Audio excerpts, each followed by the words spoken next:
lancement d'une Alfa Romeo est un sujet épineux et pour cause, la marque est l'une des plus passionnantes du marché automobile. Déjà parce qu'elle a conçu de véritables sculptures des œuvres d'art roulantes, tant en berline qu'en coupé, en cabriolet. Aussi parce qu'elle a brillé en compétition et puis parce que l'automobiliste moyen pouvait disposer de motorisations très attachantes et à fort caractère. Et vous n'êtes pas sans savoir que la marque pioche depuis quelques temps dans les étagères du groupe Stellantis auquel elle appartient et que le compact tonalé dérivé du Jeep Compass nous a quelque peu déçus, du moins dans sa version micro-hybride. De fait, on peut se demander si ce petit junior qui reprend l'appellation d'un élégant coupé des années 60, mais également la plateforme CMP qui équipe une petite dizaine de crossovers chez Stellantis, est à même de refaire battre le cœur des tifosi. Concernant les motorisations, c'est plutôt mal parti, du moins côté thermique, le Junior reprenant un moteur turbo-essence à 3 cylindres seulement et pas le plus réputé, en l'occurrence un 1,2 litre PureTech. Cela posait ce dernier à abandonner la courroie de distribution qui se détériorait dans l'huile au profit d'une chaîne annoncée plus fiable. En outre, il profite ici d'un système d'hybridation légère matérialisé par un petit moteur électrique logé dans la boîte de vitesse automatique à 6 rapports à double embrayage livré en série, l'ensemble offrant une puissance de 136 chevaux. Les motorisations zéro émission ne sont bien entendu pas oubliées puisque le Junior prévoit également des mécaniques 100% électriques avec un moteur de 156 chevaux en entrée de gamme, mais également une petite surprise en version Veloce. Esthétiquement difficile pour un novice de déceler un lien de parenté avec ses proches cousins DS3 Crossback, Opel Mokka, Jeep Avenger, Peugeot 2008 et Fiat 600, même si l'on repère aisément les rétroviseurs et poignées de porte du groupe repris sur de nombreux modèles depuis une dizaine d'années. Que l'on apprécie ou pas, le Junior avance un style bien à lui avec un regard frondeur, des ailes galbées, des calandres typiquement alpha ainsi que d'immenses jantes de 20 pouces sur cette version Veloce, le tout sur des dimensions relativement compactes, plus proches de celles du Mokka que du 2008. Alors à l'avant également, on retrouve des commandes typiques des produits Stellantis, notamment le bouton de démarrage, le sélecteur de marche avant-arrière, le sélecteur des modes de conduite, le frein à main, les commandes au volant, les commandes de vitres électriques. Voilà, donc on est bel et bien dans un produit Stellantis. Néanmoins, cette voiture a de la personnalité. Au niveau du design de la planche de bord, c'est assez réussi. On apprécie notamment l'écran central orienté vers le conducteur. Écran central made in Stellantis, bien sûr, donc un petit peu lent à la détente. Ça, c'est quand même pas très pratique. Heureusement, Alfa Romeo a décidé de conserver une commande de climatisation séparée, ce qui permet d'éviter de naviguer dans les menus un petit peu complexes. Autre gimmick typique Alfa, l'instrumentation numérique est incorporée dans des cadrans circulaires, façon compteur à l'ancienne. Donc ça, c'est plutôt sympa. Seul défaut, c'est la qualité des matériaux. Voilà, on a du plastique dur, rigide, pas très premium. Et puis là, la casquette est pas très solidement fixée. Heureusement, la voiture se rattrape avec de jolies touches d'Alcantara sur cette version Veloce. Il faudra voir ce que donnent les versions un petit peu moins haut de gamme. Voilà, en tout cas, on se sent très bien. La position de conduite est parfaite, en tout cas pour ceux qui aiment conduire bas. D'autant que là, avec les sièges Sabelt, effectivement, on est parfaitement maintenu. Et au niveau design, on a aussi les fameux aérateurs à 4 feuilles typiques Alfa Romeo, typique quadrifoglio. Voilà, ça donne vraiment une identité typiquement Alfa et ça permet de bien différencier ce modèle des autres modèles Stellantis. Alors s'agissant d'un petit SUV sur plateforme CMP, on en retrouve les qualités et les défauts.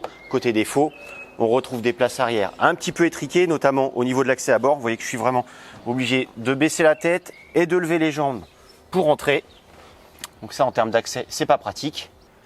Et puis évidemment, on retrouve un espace aux jambes assez limité. Alors là, on a les baquets Sabelt qui sont assez creusés au niveau des genoux. Il faudrait voir avec les sièges standards ce que ça donne, mais on connaît cette plateforme et elle manque quand même toujours un petit peu d'espace au niveau des jambes. Néanmoins, on est plutôt bien installé. Bon, les assises sont un petit peu basses pour bien soutenir les cuisses des adultes, mais on a une position assez confortable. On regrettera néanmoins de ne pas disposer de poignées de maintien au plafond, ni d'aérateur au centre.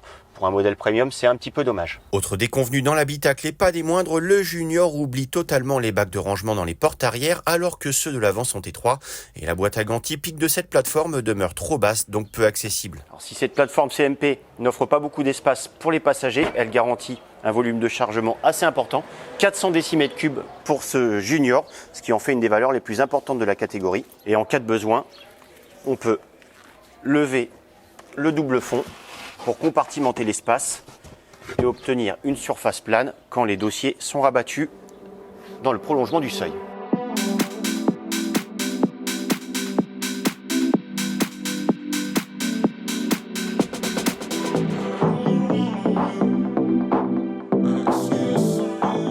la surprise que nous réserve cette version Veloce, c'est une puissance exceptionnelle de 280 chevaux, pas en thermique évidemment, faut pas rêver à l'heure actuelle, en électrique. Néanmoins, ça en fait un des petits SUV les plus performants du moment, avec un 0 à 100 exécuté en seulement 5 secondes 9.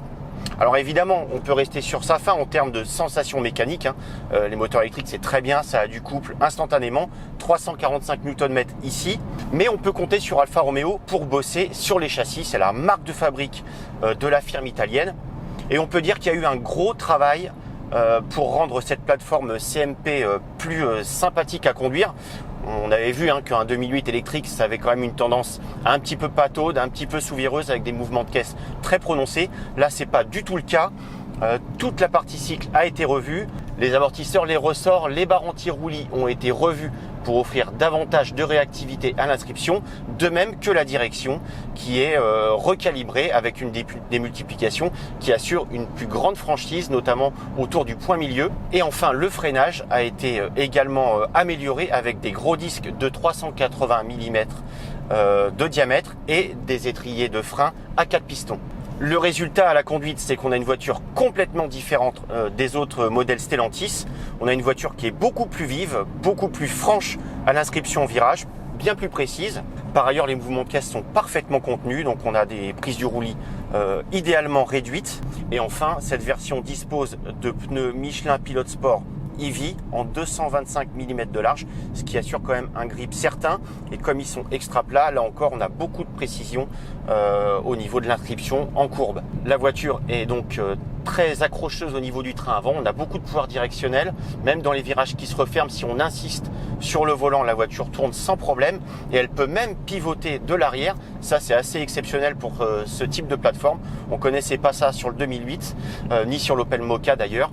Là, on a une voiture qui pivote à l'inscription pour aider la voiture à tourner. Et enfin, Alfa Romeo a pensé à offrir à son Veloce un différentiel autobloquant mécanique Torsen. C'est ce qui te fait de mieux pour répartir au mieux la puissance et éviter que les roues intérieures patinent en sortie de virage.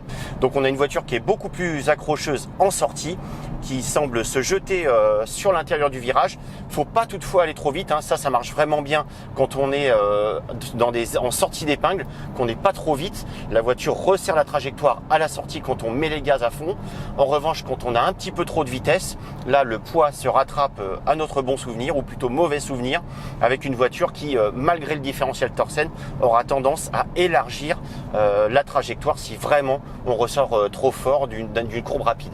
Le freinage, évidemment, avec un tel diamètre, ne souffre aucune critique. Et en plus, Alfa Romeo a eu la bonne idée, en mode dynamique, de déconnecter la récupération d'énergie au freinage de la pédale de frein, ce qui permet d'avoir un bien meilleur feeling et aucune variation dans le dosage à appliquer sur la pédale de frein. L'autre point fort de cette plateforme qui est typique de la CMP, c'est un rayon de braquage très contenu en ville, donc c'est ce qui aide lors des manœuvres. En revanche, on retrouve un manque de visibilité cruel, notamment vers l'arrière. Ça, pour les manœuvres ou pour vérifier ces angles morts, c'est quand même assez décevant. En termes de confort, difficile de se prononcer pour l'instant parce que Alfa Romeo nous a invités sur son circuit de test de Baloco où il y a très peu de bosses. On sent que la voiture est ferme sans être tout à fait insupportable, mais il faudra quand même revérifier dans la vie de tous les jours si cette suspension n'est pas trop sèche au quotidien.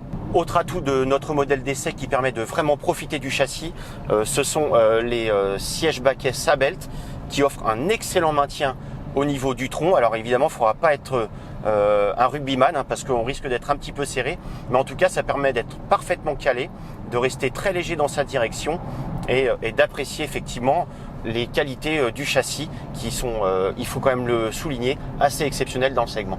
Reste la question de la consommation en électricité. Alors évidemment, vous imaginez bien que sur un circuit en conduite rapide, on monte vite à 30 kWh au 100 km.